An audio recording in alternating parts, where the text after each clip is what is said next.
오늘은 아동문학가 최수환님의 마음 따뜻해지는 수필 2편을 여러분들에게 소개해 드리려고 합니다. 아동문학가 최수환님은 2009년 동시로 아동문예 문학상을 받으며 등단을 했습니다. 등단하기 이전엔 초등학교 선생님이었다고 합니다.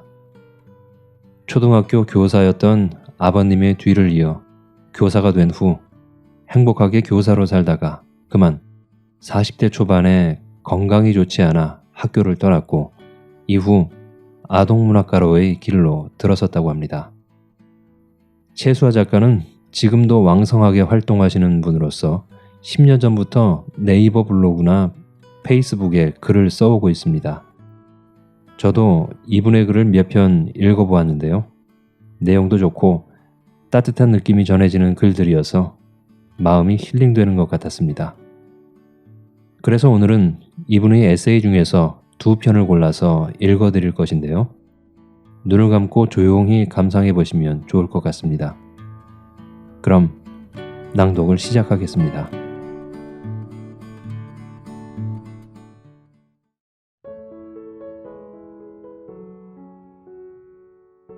인연. 몇 년 전 전임교에서 3학년 담임을 하며 소중한 인연을 만났다. 교사와 학부모와의 관계를 넘어선 아름다운 만남이었다. 3월 초 소라 엄마의 첫 편지로 인해 우리의 만남은 시작되었다. 선생님 죄송합니다. 제가 시험관하기를 준비하고 있기 때문에 병원에 다니는 일 말고는 외출을 거의 하지 않고 있고 건강이 별로 좋지 않아서 학교 행사에도 참여하지 못할 것 같습니다. 이해해 주시고 제 딸 소라 잘 부탁드립니다. 나도 소라 엄마를 안심시키는 내용의 편지를 간단히 써서 보냈다. 그 이후로 우리 두 사람은 메일을 주고받는 사랑의 관계로 이어졌다. 몸이 많이 피곤해 보였던 날은 여지없이 소라 엄마의 따뜻한 글이 배달되었고 그 사랑의 기운으로 하루의 피로가 녹아내리는 듯 했다. 그 많은 메일 중에서 가장 기억에 남는 글이 있다. 선생님은 아이들을 함부로 대하지 않는 분이신 것 같아요. 난 지금도 그 글을 읽던 순간을 생각하면 많이 부끄럽다. 내가 정말 아이들을 함부로 대하지 않는 교사였을까? 오히려 그 이후에 나는 조금씩 그런 교사가 되기 위해 더 많이 노력했던 것 같다. 소라 엄마의 칭찬은 오히려 나에게 참으로 아픈 채찍, 감사한 채찍이 된 것이다. 나는 5살 때부터 초등학교 교사가 되려고 했다.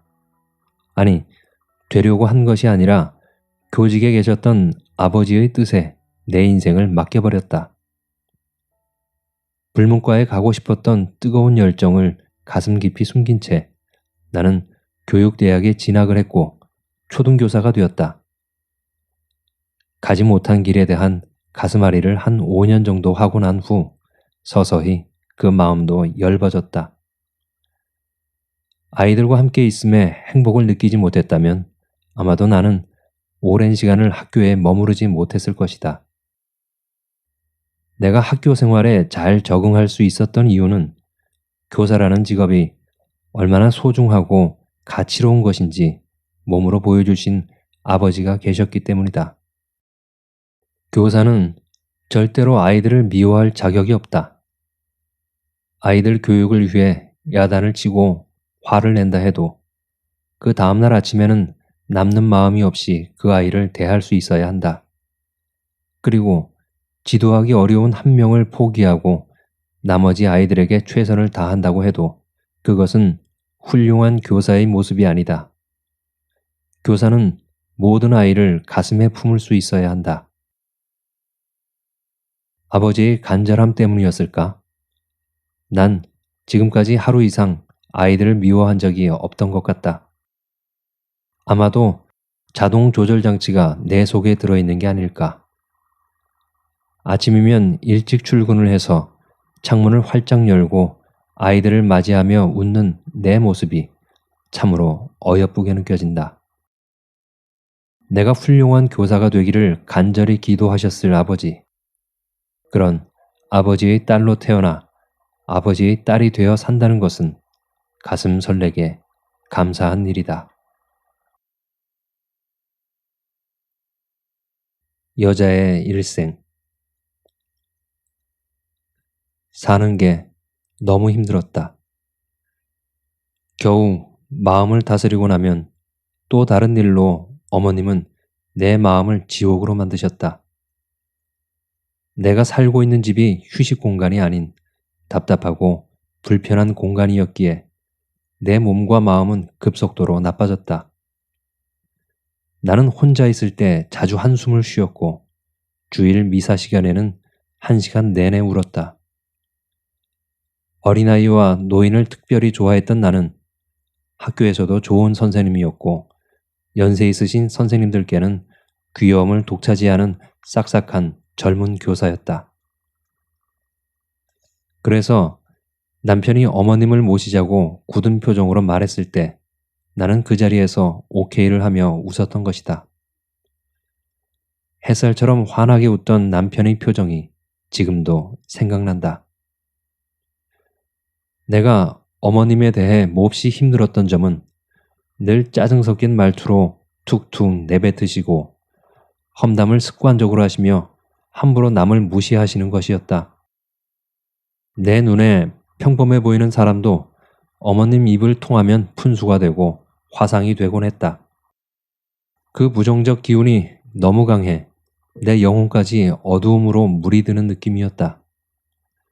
더더욱 내가 힘들었던 어머님 습관은 거짓말이었는데 어릴 때부터 거짓말과 이기적인 행동과 비겁한 행동을 절대 하지 말라고 귀가 따갑게 아버지께 훈화 교육을 받은 나로서는 어머님의 잦은 거짓말이 너무나 힘들었다.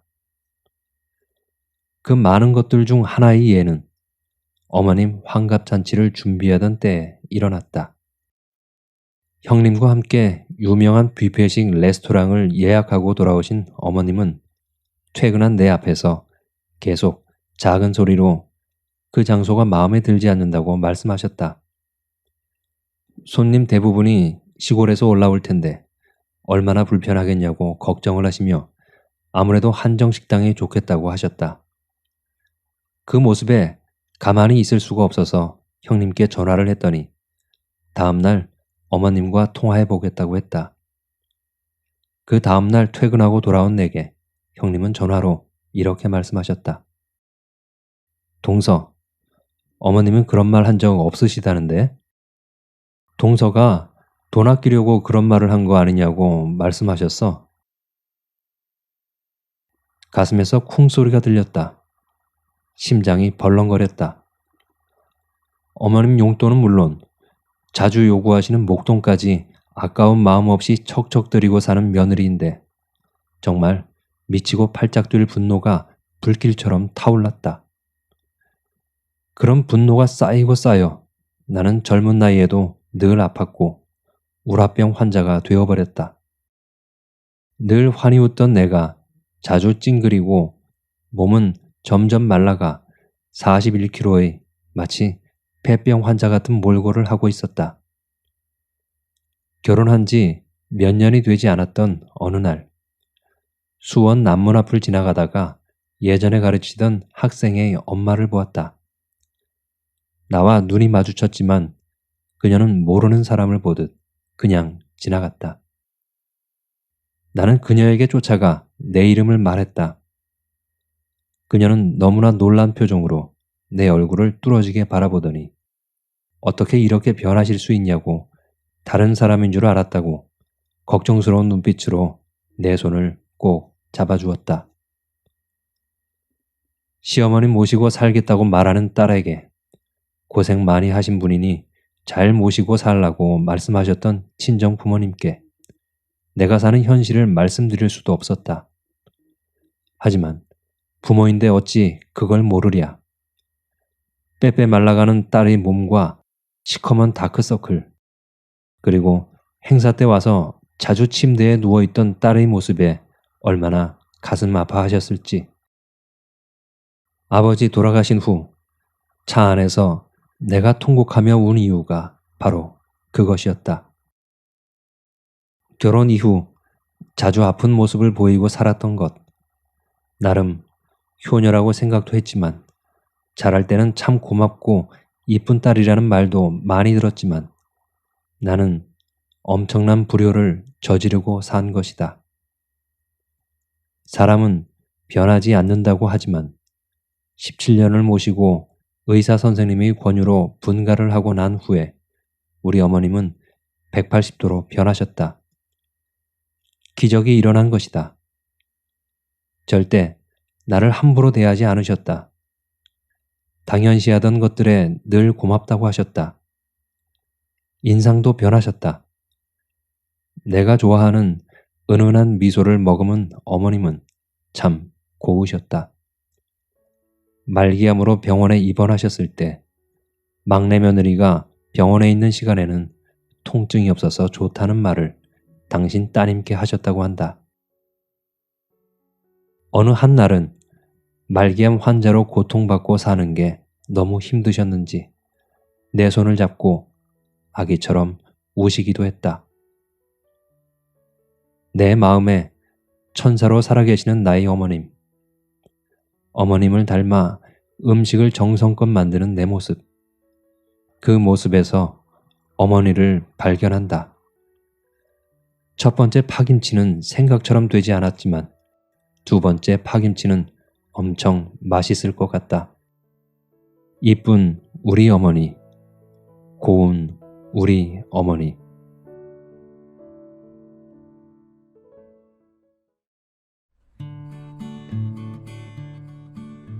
어떠셨나요? 사랑을 실천한다는 것은 참으로 힘들고 어려운 일입니다. 그것이 더구나 내 가족이고 며느리와 시어머니 관계일 때는 더 어려운 일이죠. 나에게 왜 이럴까? 나에게만 왜 이렇게 말도 안 되는 일로 가슴이 끓어오르게 만들까? 하는 원망도 했겠지만 결국엔 사랑으로 극복하고 화해하는 모습을 보면서 저 또한 눈 녹듯 마음이 녹아내리는 기분을 느꼈습니다. 좋은 글은 이런 글이란 생각을 하게 됩니다. 솔직한 글, 마음을 속이지 않는 글이죠. 오늘 이 두 편의 수필이 저에겐 위로의 말을 건네는 것 같습니다. 여러분에겐 어떻게 들렸나요? 지금까지 아동문학가 최수환님의 에세이를 읽어드렸습니다. 다음에 좋은 작품으로 또 찾아뵙겠습니다. 끝까지 함께 해주셔서 감사합니다.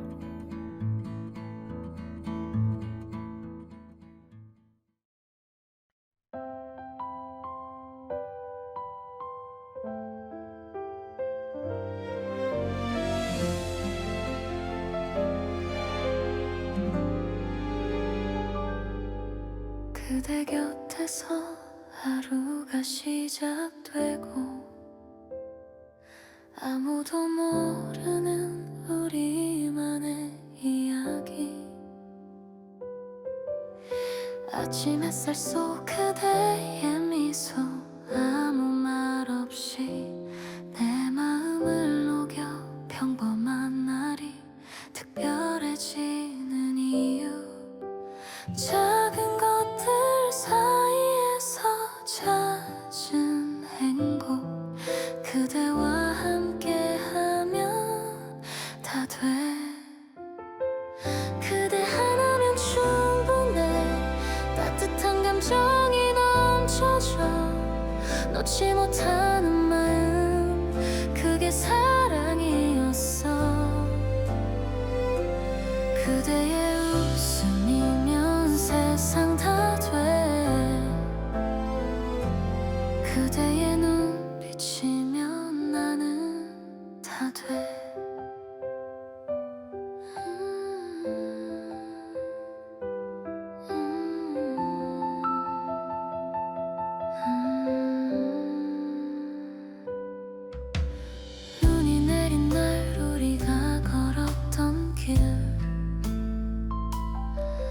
그대의 온기를 아직도 기억해. 아무 말 없이 손잡고 걸었던 그때가 행복이었어. 작은 것들 사이에서 찾은 행복, 그대와 함께하면 다 돼. 그대 하나면 충분해. 따뜻한 감정이 넘쳐져. 놓지 못하는 마음, 그게 사랑이었어. 그대의 웃음이면 세상 다 돼. 그대의 눈빛이면 나는 다 돼. 잃고 싶지 않은 단 하나의 사랑, 그대.